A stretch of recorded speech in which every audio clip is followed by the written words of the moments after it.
Paz do Senhor, meus irmãos. Vamos nessa manhã estudar a lição 4 da nossa revista da Escola Bíblica Dominical, que tem como tema a construção do templo enfrentou oposição. O nosso textuário está em Neemias, no capítulo 4, no versículo 6, que diz assim: Assim edificamos o muro, e todo o muro se cerrou até sua metade, porque o coração do povo se inclinava a trabalhar. A verdade prática, ela diz o seguinte: se confiarmos verdadeiramente em Deus, venceremos todas as resistências do maligno. A referência bíblica, a leitura bíblica em classe, está em Esdras, no capítulo 4, versículos 7, 9, 11, 13, 15, 16, 21 ao 24. Você pode fazer essa leitura com calma em casa. Na lição passada, nós estudamos sobre o despertamento que renova o altar, e ali nós aprendemos a identificar o que caracteriza o verdadeiro despertamento espiritual.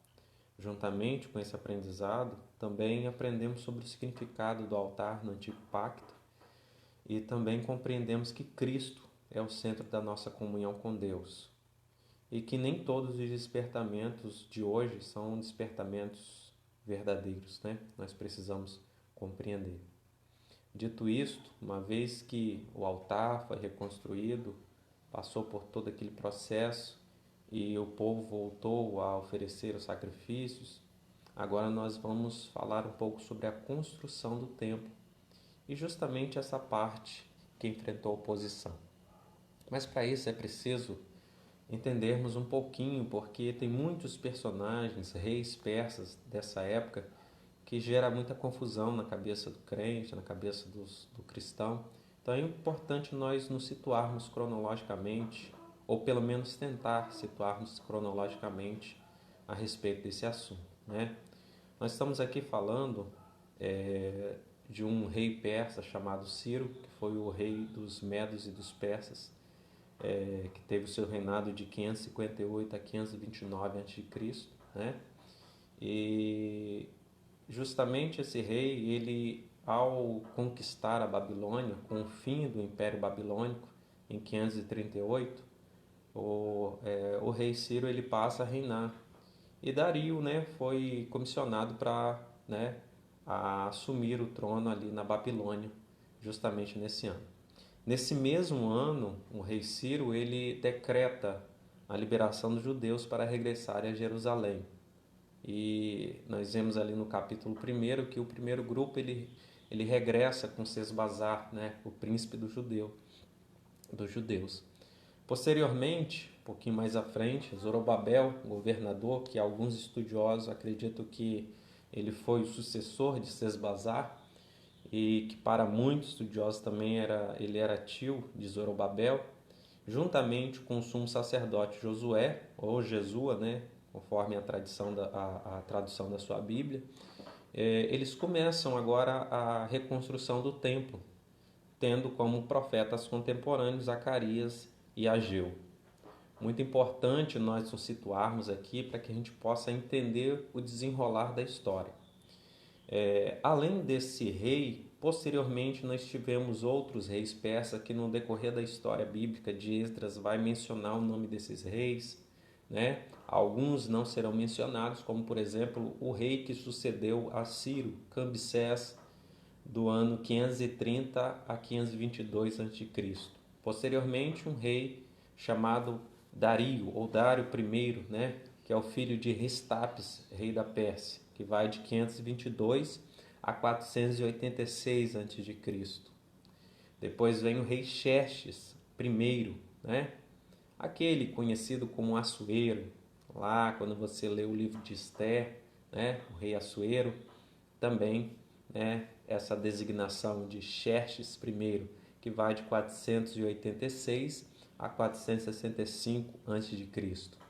Depois disso, nós temos ali o Artaxerxes I, o Artaxerxes Longímano, que Lá em Esdras, capítulo 7, você vai ouvir a menção sobre ele. Mas o que nós vamos fixar hoje, o estudo de hoje está justamente na oposição dos samaritanos, do capítulo 4 de Esdras. Nós vamos fechar o parênteses aqui, nós vamos restringir aqui, né, para que a gente possa estudar a respeito dessa oposição que o povo judeu enfrentou, né? Esdras, do capítulo 4, 6, nós vamos ver a oposição dos samaritanos. Esdras 4, 7, nós vamos ver a construção do templo. Ele vai cessar temporariamente. E já no capítulo 5, no capítulo 6 e os capítulos em diante são histórias posteriores que vamos estudar na Escola Bíblica Dominical daqui para frente, né? Que, por exemplo, do capítulo 5 vai falar da autoridade de Deus para construir por intermédio dos profetas Ageu, Zacarias. Nós vamos ver a intervenção de Ageu falando de uma forma enérgica contra a apatia espiritual daquele povo. Nós vamos ver Zacarias também profetizando muito a respeito da apatia espiritual do povo, do porquê também o povo estava naquela situação. O capítulo 6, nós vamos ver a autorização do rei Dário, né, para que a conclusão do trabalho fosse efetivado. E por fim, Esdras, o escriba, né, ele vai ali trazer a temática reforma pela lei, que vai dos capítulos 7 ao capítulo 10 de Esdras. Dito isso, irmãos, é muito importante nós entendermos que a lição de hoje, como nós vamos fechar esse parênteses aqui na oposição que o povo judeu enfrentou, é importante nós entendermos quais são os objetivos que nós queremos traçar, que nós queremos alcançar com essa lição. Primeiramente, nós vamos mostrar que a nossa confiança em Deus nos faz vencer as resistências do maligno. Nós estamos falando de uma história onde o povo estava enfrentando a resistência de povos samaritanos e os povos circunvizinhos, os povos que estavam ali ao redor. E aplicando isso à minha vida, à sua vida como cristão, nós também precisamos reafirmar, fortalecer, corroborar a nossa confiança em Deus, pois somente com essa confiança em Deus é que nós vamos vencer essa resistência do maligno. Na Bíblia diz que o diabo ele está ao derredor, procurando a quem possa tragar. Derredor, mas nós sabemos que ao redor da minha vida, da sua vida, existe um Deus, existe o leão da tribo de Judá que está nos protegendo. Então, não tem por que ficar apático espiritual, não tem por que desanimar, não tem por que ficar distante desse Deus que está conosco todos os dias, né? Assim diz a palavra, estou convosco todos os dias até a consumação dos séculos.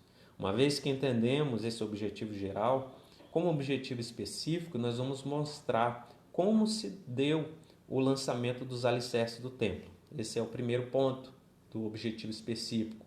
O segundo ponto do objetivo específico, saber que os samaritanos se opuseram à construção do templo. O terceiro ponto dos objetivos específicos, explicar a falta de resistência dos judeus. E por fim, nós vamos discorrer a respeito da reação do samaritano quando os judeus eles cessaram a obra, né? Muito bem. Irmãos, nós sabemos que o povo judeu está agora aqui entrando numa fase onde o povo viveu durante muitos e muitos anos escravizado sob o jugo do cativeiro de reis que foram invadir a terra natal dos judeus e levaram esse povo para o cativeiro. E esse povo viveu muitos e muitos anos debaixo do jugo, debaixo da servidão, em terras estranhas. E agora o povo recebe uma autorização por um decreto real, Ciro, né? Que nós vemos ali as profecias bíblicas, salvo engano, Isaías vai falar a respeito disso, desse grande rei que, através desse decreto, o povo pôde agora regressar para a sua terra. E é justamente o primeiro ponto da nossa lição que vai falar dos alicerces do templo que são lançados, né? Então imagine um povo que estava vivendo debaixo de um jugo, estava no cativeiro e agora recebe a autorização para ir para a sua terra natal. E com essa autorização para ir para a sua terra natal, o povo agora tem uma missão para reconstruir o templo, porque na verdade o templo era uma necessidade absoluta para a continuação do fragmento de Judá como novo Israel.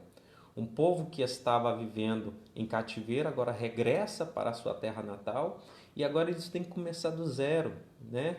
Eles têm que partir do zero para que todas as coisas pudessem ser estabelecidas. E o grande objetivo desse povo também era a reconstrução do templo, porque o templo simbolizava a presença de Deus. O povo já estava acostumado com o templo como o centro da adoração a Yahvé. E isso era fundamental para este povo, né? Não poderia haver, podemos dizer assim, um Israel sem o templo. Aí você diz assim, mas pastor, é verdade que Davi ele teve um altar em Jerusalém antes mesmo da fundação do templo em Jerusalém. Sim, né? Mas agora, história posterior, o povo já havia experimentado o que era ter o templo.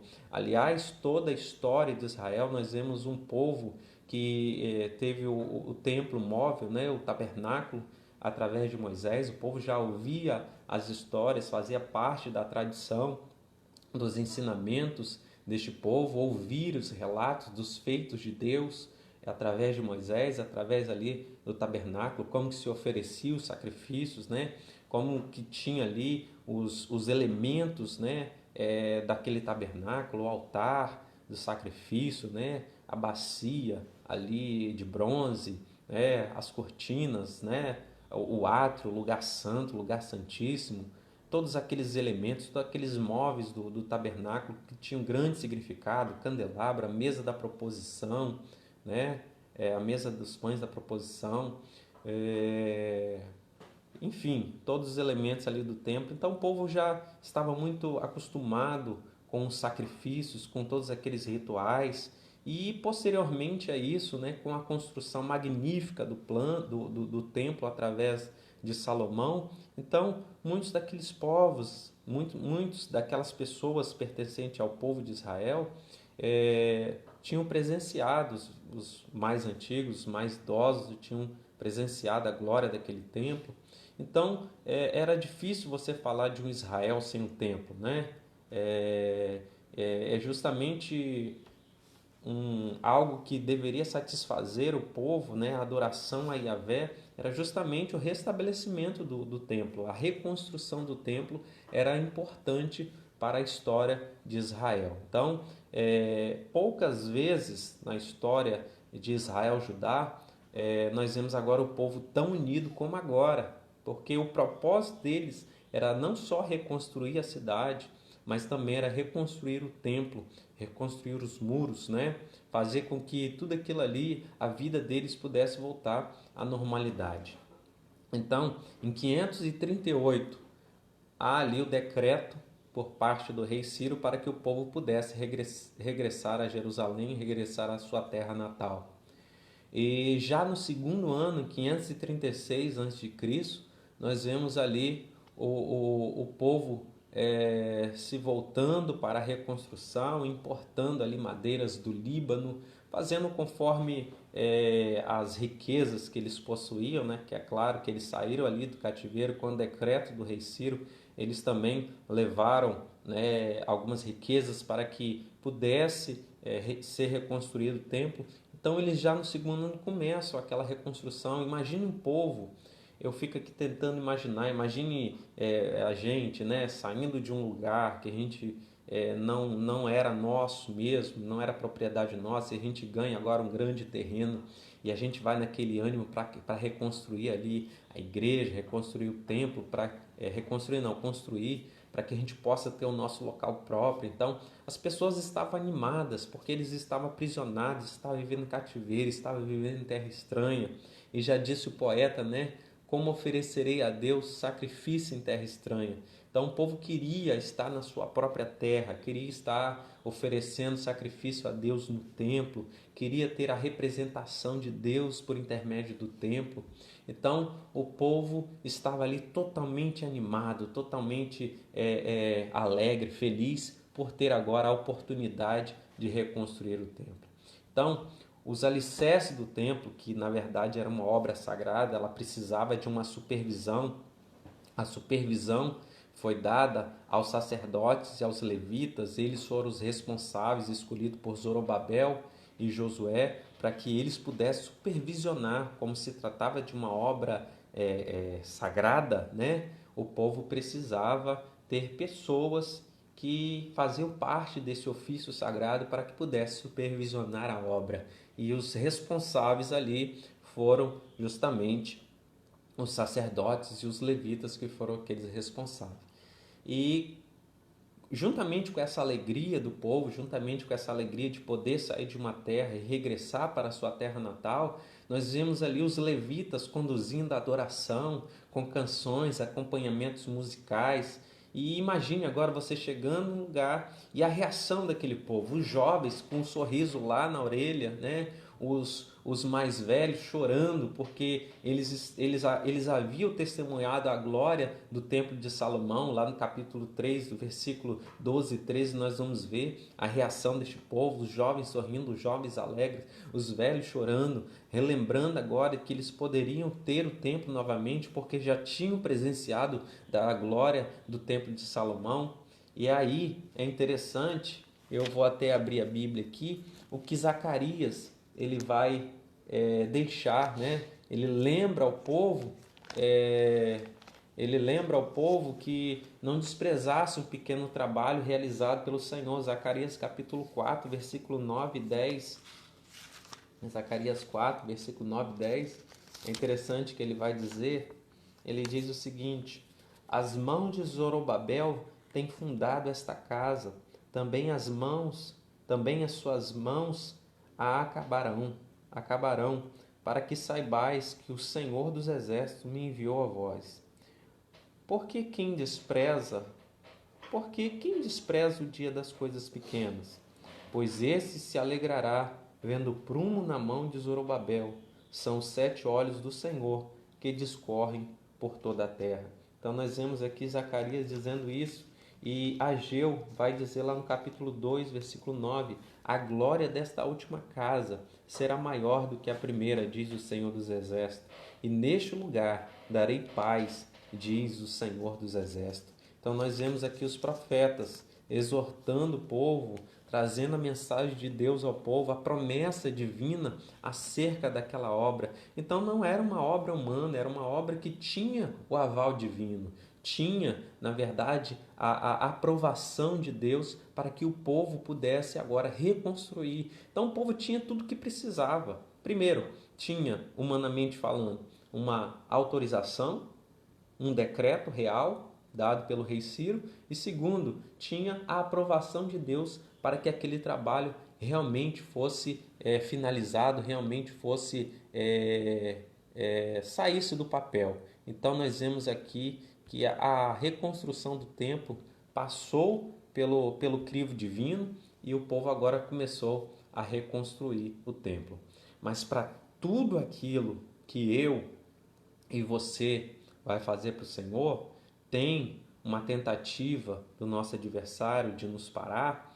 A história vai nos dizer que quando aquele povo, com todo aquele ânimo, com toda aquela alegria, começa a reconstruir o templo, enfrenta agora uma oposição, né?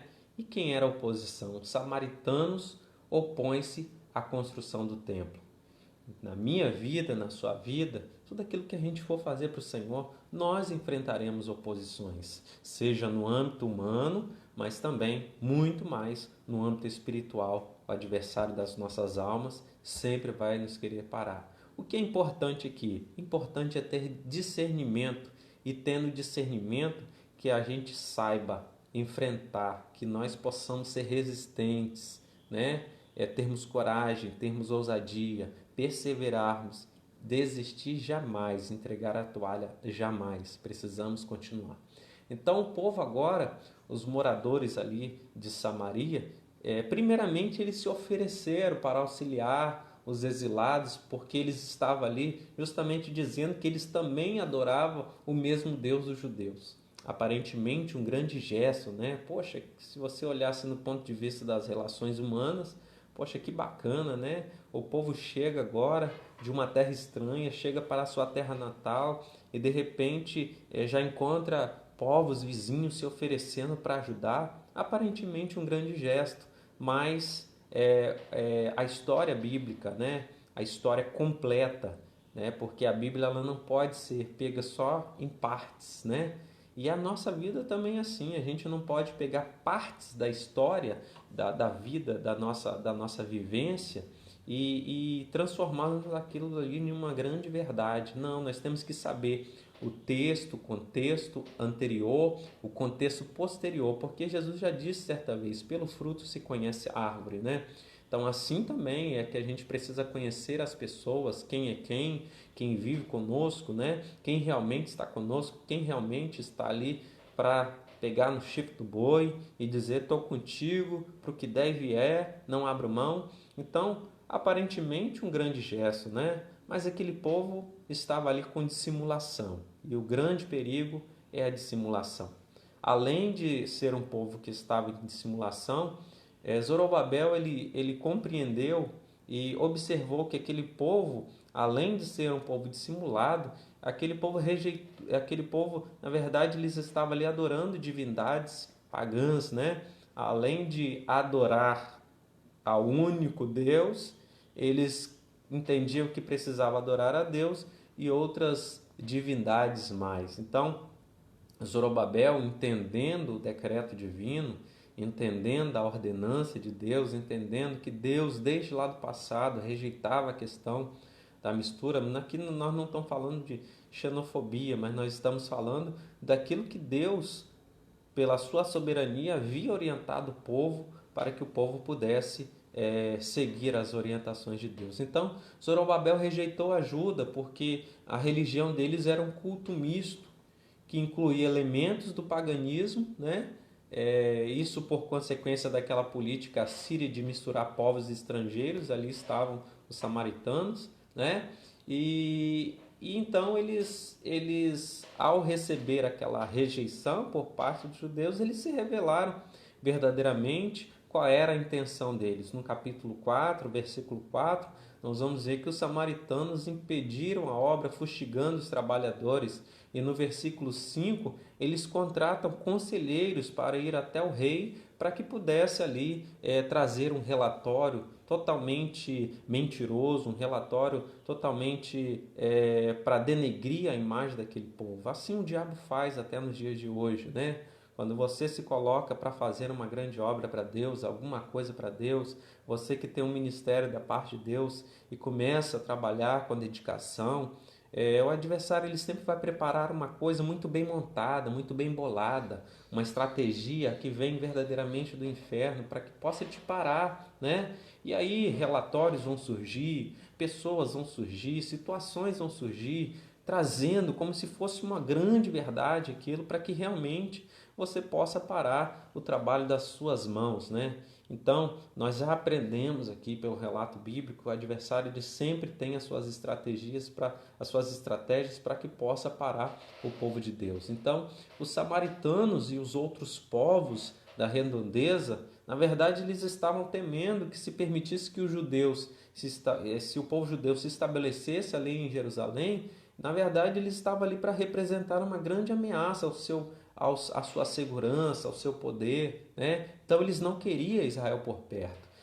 Te soa familiar isso na atualidade, né? Povos que não suportam Israel, que têm vontade de riscar Israel do mapa, que têm vontade de exterminar o povo que Deus escolheu, né? Se te soa familiar, né? É importante você fazer esse link desde essa época, milhares de anos, né?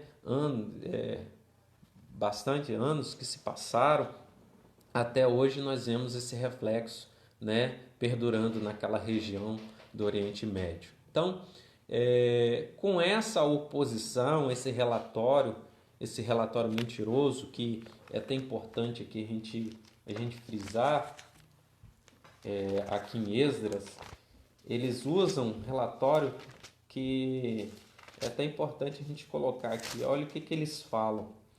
Eles dizem assim: não convém que vós... Não, aqui mais à frente. Eles vão trazer o relatório e vão dizer o seguinte. Capítulo 4, versículo 13, 14, ele diz assim: agora saiba o rei que se aquela cidade se reedificar e os muros se restaurarem, eles não pagarão os direitos, os tributos e as rendas, e assim se danificará a fazenda dos reis. Agora, pois, como somos assalariados do paço, e não nos convém ver a desonra do rei, por isso mandamos dar aviso ao rei. Olha só, olha o relatório que eles trazem, um relatório totalmente diferente. Israel não estava ali para querer trazer divisão, Israel estava ali justamente por intermédio de um decreto real. Estava ali na sua terra natal porque um rei, e que não é um rei da linhagem judaica, um rei persa, um rei estrangeiro, deu um decreto, né? Claro, nenhuma autoridade constituída acontece se do céu não for assim concedido, né? Então, na verdade, o rei estava ali dando aquele decreto porque Deus, a autoridade máxima, havia tocado no coração do rei para que assim acontecesse. Então, o povo estava ali debaixo de um decreto real de um rei persa. O povo não estava ali burlando as leis. O povo não estava ali para ser pedra de tropeço para Artaxerxes, ou para Dario, ou para qualquer outro rei contemporâneo daquela época. O povo de Israel estava ali justamente por conta de um decreto real e se estabelecendo na terra a qual Deus havia colocado aquele povo. Então, devido a esse relatório mentiroso, devido a esses conselheiros que foram contratados para estar ali trazendo aquele relatório mentiroso, o rei ordenou que o trabalho fosse interrompido. No capítulo 4, versículo 17 ao 23, nós vamos ver ali o rei ordenando, né, que o trabalho fosse interrompido. Eles foram até o povo e o povo agora, através daquela ida ao rei, o povo disse para que eles pudessem parar. A obra ali ficou interrompida e, segundo estudiosos, a obra ficou interrompida durante 16 anos, né? Do ano 536 a.C. a 520 a.C., até o reinado, né, de Dario. Então, com isso, com o trabalho parado, né, e com base em Ageu capítulo 1, versículo 4, parece que durante esse período onde a obra foi parada, houve a estagnação dos judeus. E com a estagnação dos judeus, eles se voltaram para a construção e decoração de suas próprias casas, né? É interessante eu abrir um parênteses aqui e dizer, parece que a gente está vivendo aquele momento, né? Hoje, com essa pandemia, onde os templos estão fechados, né? E a gente está com o objetivo de cultuar a Deus dos nossos lares, né? De aprender a palavra a partir dos nossos lares. Mas é importante trazer essa advertência para que o que aconteceu com os judeus durante aquele período de trabalho interrompido, de 16 anos, não aconteça comigo e com você. Pois o povo estagnou, o povo se voltou justamente só para a construção da sua casa, só para a decoração das suas próprias casas, não estavam se importando com aquilo que realmente era necessário. Então, que isso não aconteça comigo, não aconteça com você, mas que a gente continue praticando, né, o exercício da nossa fé, que a gente continue com os nossos cultos domésticos, com a nossa devoção diária, com os nossos momentos particulares com o Senhor, né, e que a gente não venha estagnar na fé, desanimar. Estou desanimado, não tem tempo, a igreja está fechada, e aí eu não tenho como cultuar. Não, irmão, você tem como cultuar, você é a igreja do Senhor. Não faça como aquele povo que no momento em que a obra foi parada, viveu estagnado espiritualmente, viveu uma inércia. E Ageu foi usado por Deus para trazer essa mensagem que aparentemente é uma mensagem dura, né? Para o povo. Olha, vocês estão olhando para muito, mas vocês estão alcançando pouco. E o pouco, quando vocês levam para a casa de vocês, eu assoprei, assim diz o Senhor. Ageu traz essa mensagem. Parece ser uma mensagem dura, mas era uma mensagem real, uma mensagem de despertamento, para que o povo pudesse continuar adorando o Senhor e com os olhos voltados para a obra de Deus, voltado para aquilo a qual Deus havia chamado eles. Porque existe um princípio, irmãos, e o princípio é buscar a Deus e a sua justiça, e as demais coisas não serão acrescentadas. Né? Quando a gente burla esse princípio, a gente começa a ver as coisas desandando, porque princípios foram feitos para serem seguidos, né? Para serem aplicados à nossa vida, ao nosso coração. E quando a gente faz isso, seguindo os princípios da palavra, irmãos, não é que você vai fazer troca com Deus, não. Deus se encarrega de acrescentar tudo na sua vida, tudo aquilo que é necessário para a sua vida. Não mude a ordem das coisas, né? Aquilo que é absoluto e não pode ser relativizado, porque se eu relativizo o absoluto, eu transformo naquilo ali, ao invés de ser bênção para mim, eu transformo numa maldição para a minha vida. E aí, com essa oposição, né? Com essa oposição à construção, acontece algo, né? Os judeus, eles não apresentam agora, eles ficam apáticos espiritualmente. O terceiro tópico da lição vai dizer como se explica a falta de resistência dos judeus. Como eu já disse, né? Eles tinham tudo que precisavam para continuar a obra, né? E o que era? Eles tinham a autorização real, o decreto real, a autorização de Ciro e a autoridade e bênção de Deus. O que eles precisavam? Reagir. Eles precisavam ser perseverantes, eles precisavam caminhar, eles não podiam ficar estagnados, parados. E o que eles precisavam? Eles tinham que recorrer ao rei, fazer como os opositores fizeram.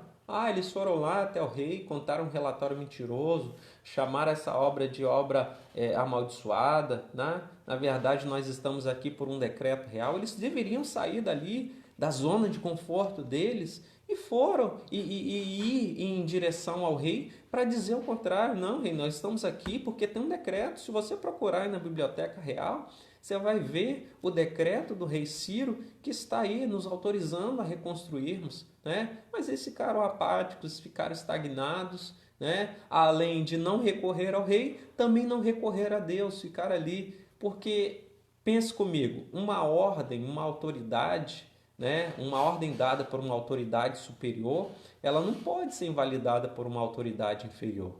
É como se eu dissesse assim, o presidente, ele lançou um decreto presidencial, e alguém de uma empresa, de uma estatal, de uma autarquia, foi lá e disse assim, não, isso aqui não pode ser dessa forma, isso aqui vai ser dessa forma, e lança lá uma portaria, né, dizendo o contrário. Aquilo ali não pode invalidar. É como eu pegar também algo que está na Constituição e querer formar agora uma lei abaixo dessa Constituição, contrariando aquilo que está na Constituição. Não pode, né? Isso aqui embaixo não pode invalidar o que está aqui em cima. Israel tinha tudo nas mãos, aquele povo tinha tudo nas mãos, né? Eles, no princípio que eles estavam eufóricos, né, para fazer a obra, alegres, eles deveriam usar essa motivação para fazer o que era necessário. Às vezes isso acontece conosco, a gente fica tão emocionado com algo e que esquecemos de fazer o que é necessário. Agora o povo estava vivendo um verdadeiro pandemônio, né? Um verdadeiro caos.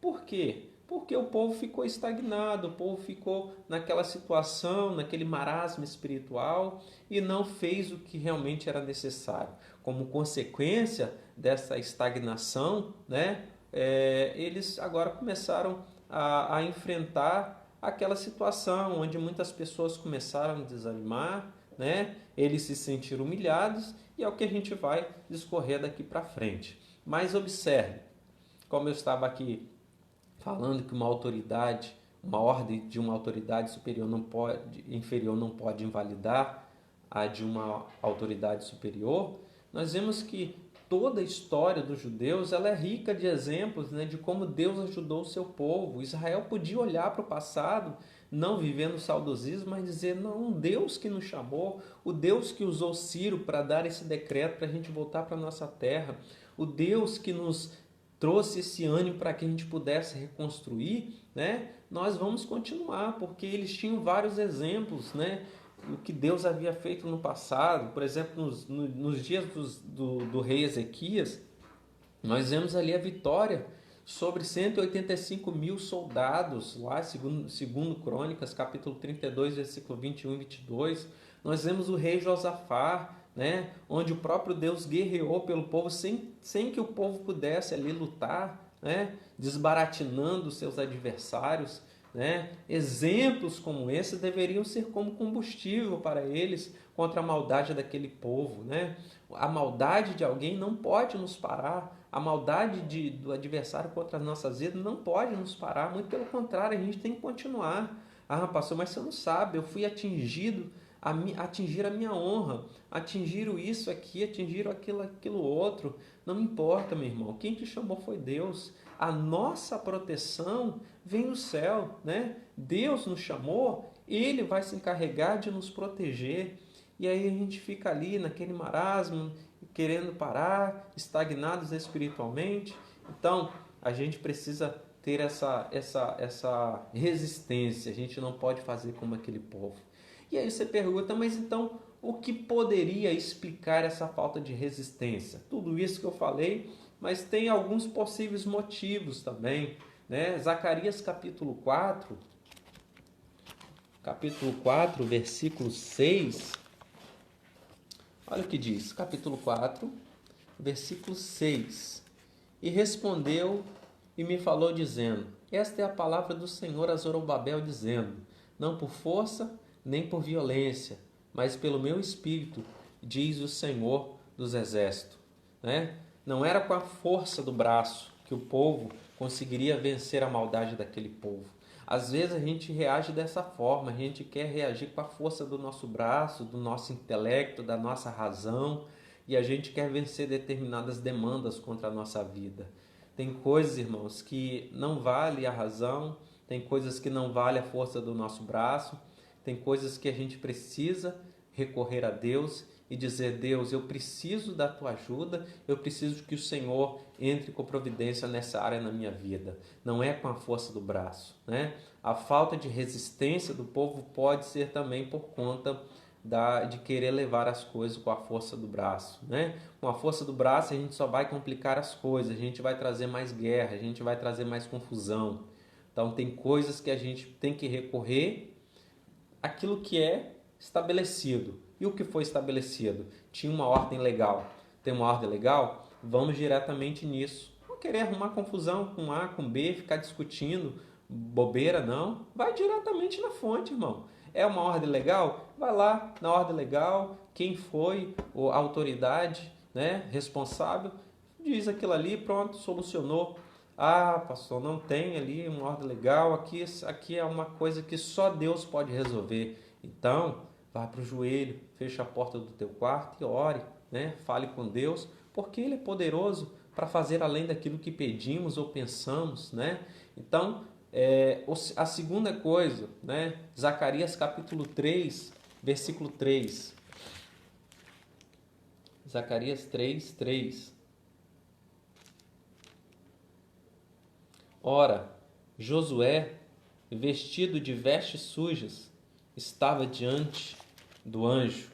Né? Nós estamos falando da figura de um sumo sacerdote. O sumo sacerdote, representante do povo, né, a Deus, oferecia o sacrifício pelo pecado do povo. Deveria estar com as suas vestes brancas, né? Deveria estar com as suas vestes limpas, mas as vestes estavam sujas. Né? Então, a gente precisa entender essa mensagem transmitida aqui. Embora tudo isso vem significado do ponto de vista histórico, do ponto de vista profético da época, mas é aplicável à minha vida, é aplicável à sua vida, né? Embora essa mensagem ela tenha sido entregue a Zorobabel, ela é aplicável a todos os crentes, né? E aí a gente precisa entender que nem o poderio militar, nem o poderio político, nem as forças humanas, elas poderão efetivar a obra de Deus.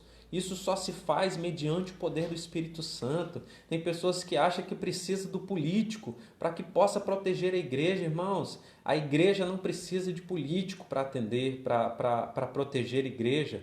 A gente precisa sim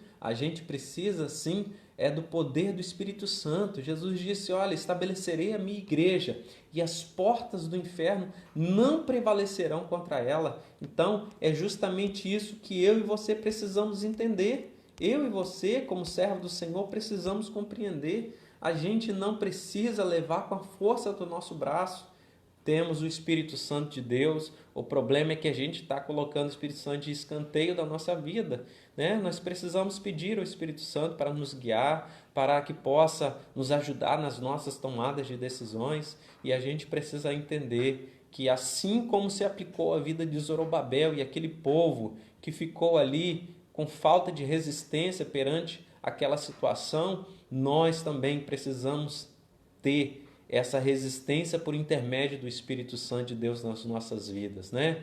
Não é político, não é militar, não é a força humana que vai efetivar a obra de Deus. Quem vai efetivar a obra de Deus somos nós com a força do Espírito Santo de Deus sobre as nossas vidas, né? Jesus Cristo nos chamou, nos comissionou.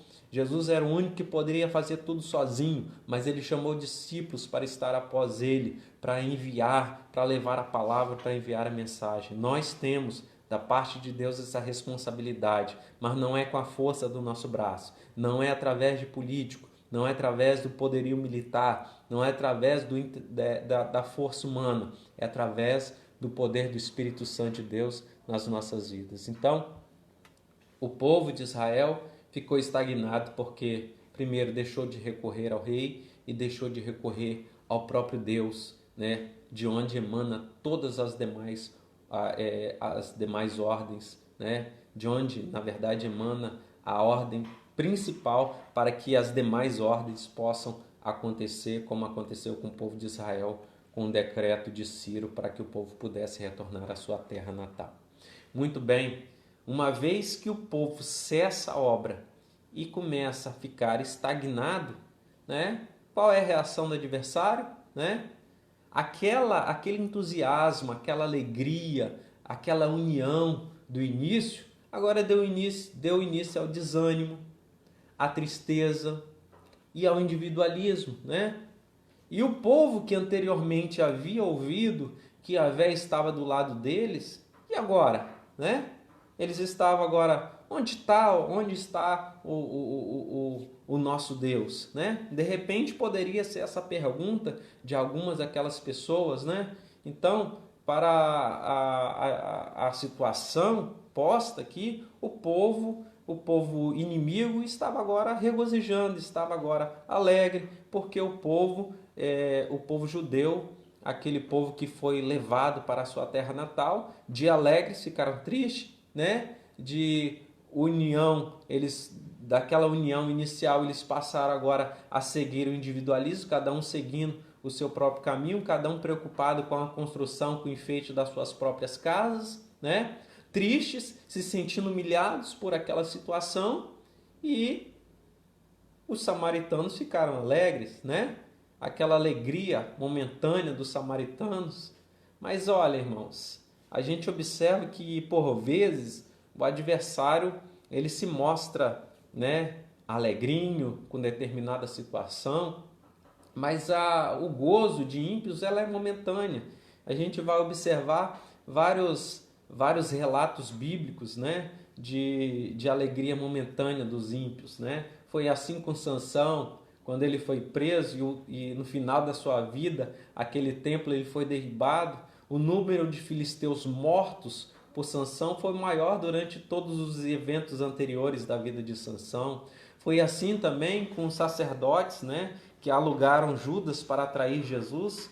pois com a ressurreição de Jesus Cristo, a situação para eles ficou mais complicada, né? Porque imagina alguém que eles tramaram e foi morto, agora ele ressuscitou. Então, alguém já disse que o diabo, quando ele coloca algo para nos derrubar, ele acaba se frustrando, né? Porque Deus ele reverte a maldição em bênção. Tem um pastor conhecido, ele diz o seguinte, que o adversário, quando ele derruba o crente cai de cara na bênção, né? O servo de Deus fiel. Ele vai querer derrubar, mas o servo está ali ligado, está vigilante, e ali o servo vai, Deus reverte aquela maldição em bênção, ele cai de cara na bênção, né? É um dito de um pastor amigo meu que fala isso, né? É engraçado, mas Deus ele é especialista em reverter maldição em bênção, né? Então, os judeus que voltaram do cativeiro, eles ficaram tristes, desanimados, se sentiram humilhados e, ao invés de reagirem, eles se acomodaram com a situação, ficando ali totalmente tomados pelo desânimo, né? E é aqui, irmãos, que vale aqui abrir um parênteses, que é justamente o desânimo, uma das armas mais eficazes do diabo, né? Nós vemos um povo que inicialmente estava animado, trabalhando a todo vapor, pega a madeira aqui, talha a pedra dali e coloca um alicerce aqui, coloca a coluna ali, trabalha daqui, trabalha dali, cada um ali, um ajudando o outro, né? E ao próximo dizendo, esforça-te, vamos trabalhar, vamos reedificar essa casa, vamos reconstruir tudo aquilo que é necessário aqui. De repente, por conta de um relato mentiroso, o povo cessa, o povo para, o povo desanima e o povo se volta somente para as coisas pessoais. Olha, irmãos, se isso está te soando familiar, eu peço para você redobrar a sua vigilância. Eu peço para você, ao redobrar a sua vigilância, peça a Deus discernimento espiritual. Porque quando você, ali envolvido na obra, começa a fazer algo e começa a incomodar o inferno, relatos mentirosos surgirão. Pessoas querendo se infiltrar sendo, na verdade, instrumento de Satanás aparecerão. E outras situações embaraçosas podem surgir para querer fazer com que o seu ministério, o seu trabalho para Deus seja interrompido. Não se deixe ser levado por essa situação. E porque o objetivo do adversário é, com isso, fazer você desanimar. Você olhar e dizer assim, não dá, já tentei trabalhar em várias igrejas, sempre comecei a fazer um trabalho bom para Deus e sempre acontece alguma coisa para me desanimar, sempre acontece alguma coisa para me parar. Eu não vou continuar dessa forma, eu não vou continuar fazendo isso, né? Porque toda vez que eu começo, alguma coisa acontece para me fazer parar. Então, eu vou parar. Muitas pessoas estão assim no cenário evangélico atual, ex-obreiros, ex-evangelistas, ex-pastores, né? Eu digo ex porque estagnaram, né? Mas eles continuam sendo, eles só precisam despertar para a obra a qual Deus comissionou a eles. Eles precisam entender que eles têm um chamado. Olha, meu irmão, você que está ao alcance aí, de repente você desanimou, de repente você parou. Deixa eu te dizer uma coisa, Deus está contando com você. Você tem uma obra que Deus colocou em suas mãos e você precisa fazer. Você não pode ficar da forma como você se encontra. Você precisa entender que Deus te chamou para realizar algo para Ele. Ele não te chamou para que você possa agradar a homem ou para que você seja parado por uma mentira que foi levantada. Você foi chamado para que você possa trabalhar para Deus e não pode permitir que nada venha atrapalhar o trabalho de suas mãos. Lembra de Neemias, que é um relato posterior, cronologicamente a esse, falando? Neemias, quando chegou lá, Sanbalate, Tobias, Gesem, eles disseram assim, como eu vou parar esse trabalho? É muito importante, eu não posso parar o trabalho das minhas mãos. Assim precisa ser eu, você, né? Para com esse negócio de você acontecer um problema aqui, sai daqui, vai para lá, acontecer um problema lá, sai de lá, vai para outro. Não, fica onde Deus te colocou. E é aí onde Deus te colocou que você vai fazer aquilo que Deus colocou em tuas mãos. Possa chover canivete, meu irmão. Deus está com você para te proteger das mentiras, dos levantes, das investidas de Satanás. Que o objetivo do diabo é fazer isso que está acontecendo com você hoje. É te desanimar, é deixar você parado, é fazer com que você não venha mais fazer aquilo que você fazia para o Senhor. Então, Deus, Ele é poderoso, Ele é suficientemente capaz e poderoso para não precisar de ninguém para livrar a sua igreja, mas Ele é poderoso também para te ajudar nessa caminhada, para te fortalecer, para te ajudar a vencer as afrontas do diabo na sua vida. Eu falei aqui uma frase agora, né? Foi uma frase que o pastor Josué de Oliveira, paz do Senhor, pastor Josué, colocou aqui: Deus é suficientemente capaz e poderoso para não precisar de ninguém para livrar a sua igreja. É verdade, isso aqui é referindo-se àquilo que falamos anteriormente. Então, olha o que Ageu ele vai falar para o povo que ficou agora desanimado e se voltando somente para suas coisas. Capítulo 1, versículo 2. Assim fala o Senhor dos Exércitos, dizendo: Este povo diz, não veio ainda o tempo em que a casa do Senhor deve ser edificada. O versículo 9 diz: Olhaste para muito, mas eis que alcançaste pouco. E esse pouco, quando trouxeste para casa, eu lhe assoprei. Por quê? Disse o Senhor dos Exércitos: Por causa da minha casa, que está deserta, e cada um de vós corre à sua própria casa. Então nós temos aqui a classificação de dois tipos de pessoas. Sempre aquelas pessoas que estão ali na obra, mas não querem se envolver porque estão dizendo assim: não veio o tempo ainda, então não é o tempo de Deus me usar, não é o tempo de eu fazer a obra do Senhor, não é o tempo ainda de eu realizar isso. Eu comprei uma junta de boi, preciso experimentá-lo. Eu casei agora, eu preciso fazer isso. Nunca é tempo. Está parecendo aquela passagem lá do Novo Testamento, né? Onde cada um arrumava uma desculpa. Irmão, o tempo é agora. O tempo, o momento é já de se fazer a obra do Senhor. Deus colocou algo em tuas mãos e você precisa desempenhar aquilo que Deus colocou em tuas mãos. Então, não faça como esses judeus que estavam ali com uma desculpa, porque aquilo era uma desculpa. O tempo ainda não chegou. Chegou sim. O tempo era aquele porque já tinha um decreto real e já tinha aprovação divina. Então, eles precisavam fazer o que era necessário para que a obra se efetivasse, né? E aí vemos o segundo grupo de pessoas, né? Aqueles que estavam correndo para construir as suas próprias casas e feitando as suas próprias casas. Nós estamos vivendo um momento na pós-modernidade de indiferença e de individualismo. Cada um querendo fazer as suas próprias coisas, esquecendo da obra de Deus, esquecendo daquilo que Deus comissionou-nos, né? Te comissionou, me comissionou para fazer. Então, é importante nós entendermos isso para que essa chuva serôdia não venha cessar sobre a minha casa e sobre a sua casa, porque a palavra aqui parece ser pesada, porque o povo estava olhando para muito, mas alcançando pouco. Irmão, observe isso. O que está acontecendo com a sua vida? Pastor, o negócio está difícil na minha casa, eu não sei, eu não consigo prosperar, né? Eu não estou aqui sendo adepto da teologia da prosperidade, mas eu estou aqui te alertando, porque princípios são feitos para serem seguidos, os princípios bíblicos estão aqui, e toda vez que nós deixamos de seguir princípios, nós estamos burlando, nós estamos queimando etapas, nós estamos seguindo atalhos, e quem segue atalho pode morrer lá na frente, porque Deus estabeleceu um caminho, Jesus é um caminho, é o caminho, a verdade e a vida. Então nós precisamos seguir neste caminho, seguindo os princípios, fazendo aquilo que é necessário. E Ageu ele fala muito, fala mais, né? E o pouco que vocês estão conseguindo, Deus está soprando.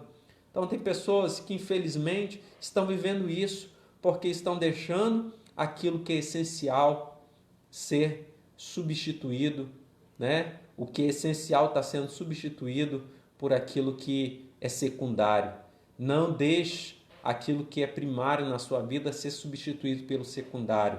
O secundário Deus vai te acrescentar, mas observe o primário, observe o principal, observe o essencial.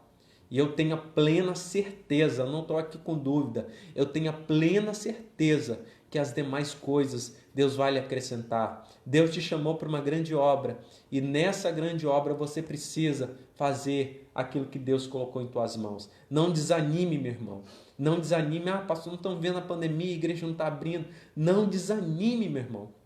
Eu costumo dizer que nos tempos mais obscuros de perseguição contra a igreja foram os momentos onde os crentes mais estavam fortalecidos na fé. Então, não é desculpa para nós dizer que a gente está desanimando porque a igreja não está abrindo, né? Porque os cultos não estão como antes, né? A importância que eu e você precisamos dar é com o ministério que Deus colocou em nossas mãos. Eu sou igreja, você é igreja. Cumpra com aquilo que Deus colocou em suas mãos, né? Não deixe que nada, ninguém, situação nenhuma, nem pandemia venha te parar, mas que você seja instrumento de Deus para fazer a obra do Senhor, porque a sua vida não parou. Você não deixou de trabalhar, você não deixou de receber, você não deixou de respirar, você não deixou de tomar banho, você não deixou de fazer suas coisas. Então não deixe de fazer aquilo que Deus colocou em tuas mãos. Não desanime, continue firme, porque Deus ele é poderoso para fazer todas as coisas. Mas apesar desses judeus que estavam dessa forma, Deus ele sempre levanta o remanescente. Creio eu que talvez alguns poucos judeus piedosos estavam buscando com fervor e fidelidade. Deus também nos dias atuais tem separado um povo que tem verdadeiramente servido a Deus com sinceridade.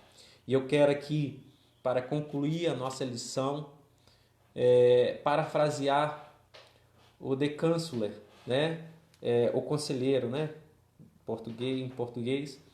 Ele diz o seguinte: não é pela eloquência de uma pessoa, não é por uma boa música, não é por uma boa pregação, mas é pelo Espírito de Deus, é pelo Espírito que Deus opera suas prodigiosas obras.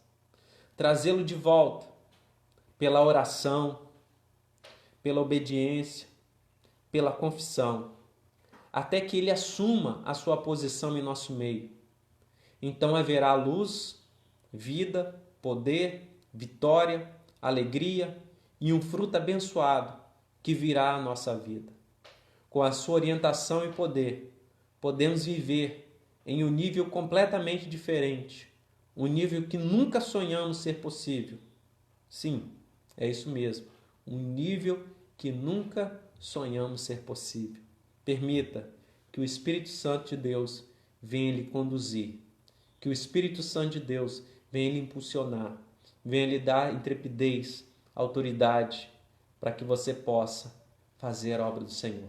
Não pare com o trabalho de suas mãos, continue firme.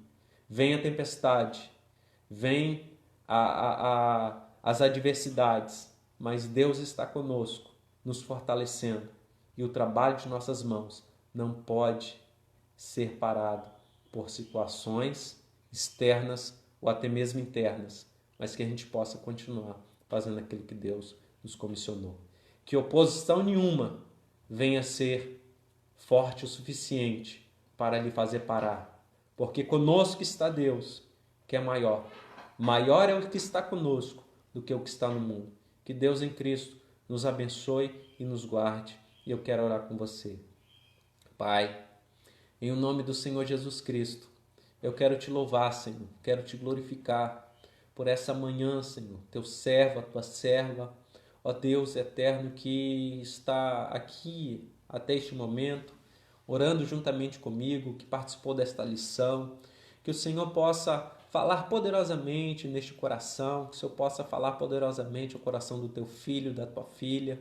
Ó Deus, que possamos ser canais do Senhor e jamais pararmos o trabalho de nossas mãos, Senhor, pois o Senhor nos chamou para fazermos uma grande obra, mas o adversário vai usar, Senhor, até mesmo pessoas com dissimulações para querer nos parar, querer nos fazer recuar, mas o Senhor é maior. Nos dê discernimento, Senhor. Dê discernimento para a tua igreja na atualidade, no momento que estamos vivendo, para não sermos levados por conversas, Senhor, para não sermos levados por mentiras, mas vivermos a essência da tua palavra. Fortaleça o teu servo, a tua serva, cada um, Senhor, meu Pai, a cada família aqui representada. Eu peço a tua bênção e que o Senhor possa despertar este teu servo, este obreiro, esta pessoa que parou, Senhor, ó Deus, por conta de uma situação que aconteceu com ele aqui ou acolá, mas que ele possa entender que quem o chamou é que está, ó Pai eterno, fortalecendo para dar continuidade à obra